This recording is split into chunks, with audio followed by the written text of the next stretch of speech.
চাকসু ও হল সংসদ নির্বাচনের আচরণবিধি নিয়ে খসড়া তুলে ধরে মত বিনিময় করছে নির্বাচন কমিশন। চট্টগ্রাম বিশ্ববিদ্যালয়ে রয়েছেন সহকর্মী জোবায়েদ ইবনে সাদাত।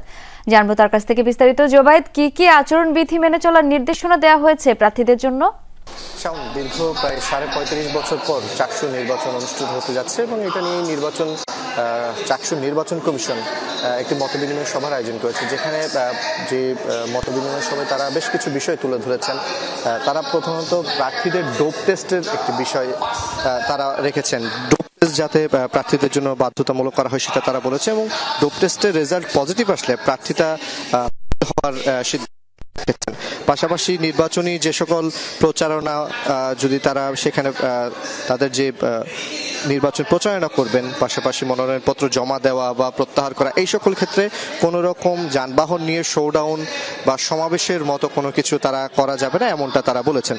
আর এছাড়াও তারা বলছেন যেহেতু নির্বাচনে তারা ঢাকা বিশ্ববিদ্যালয়ের নির্বাচন মানে ডাকসু নির্বাচনটা দেখে এসেছেন, সেই পর্যবেক্ষক টিমের একটি পর্যবেক্ষণ ছিল যেটা হচ্ছে আলাদা আলাদা প্রার্থীদের জন্য মানে ভিপি, জিএস, এজিএস এই প্রার্থীদের জন্য আলাদা আলাদা ব্যালট করা হবে এবং সেখানেই যারা ভোট দিবেন তাদের আলাদা আলাদা করে প্রত্যেকের জন্য ব্যালটে সেখানে পূর্ণ করা হবে, এমন কিছু বিষয় তারা বলেছেন যেটা তারা পর্যবেক্ষণও দেখে এসেছেন।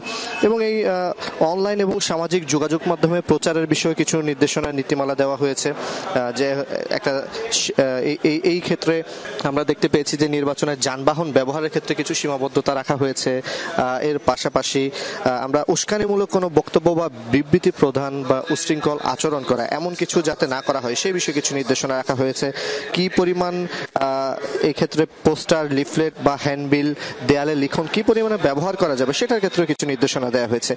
এবং আরেকটা বিষয় যে ছেলেদের হলে মেয়েরা বা মেয়েদের হলে ছেলে নির্বাচনী প্রচারণার ক্ষেত্রে যাওয়ার সময় কিছু বাধ্যবাধকতা রাখা হয়েছে। সরাসরি প্রবেশ করতে পারবেন না, শুধুমাত্র কোনো সভা হলে সেটা নির্বাচন কমিশনের বা প্রধান নির্বাচন কমিশনের অনুমতি সাপেক্ষে সেখানে প্রবেশ করা যাবে, এমন একটা নির্দেশনাও তারা দিয়েছেন। এবং তারা এটাও বলছেন যে এই যে ঢাকা বিশ্ববিদ্যালয় বা ডাকসু নির্বাচন এর পরে বেশ কিছু পর্যবেক্ষণ তাদের কাছে উপলক্ষিত হয়েছে এবং সেগুলোর ভিত্তিতেই চাকসু নির্বাচন যাতে একেবারে সুন্দর এবং সফল একটি নির্বাচন করা যায় সেই চেষ্টাই তারা করছেন।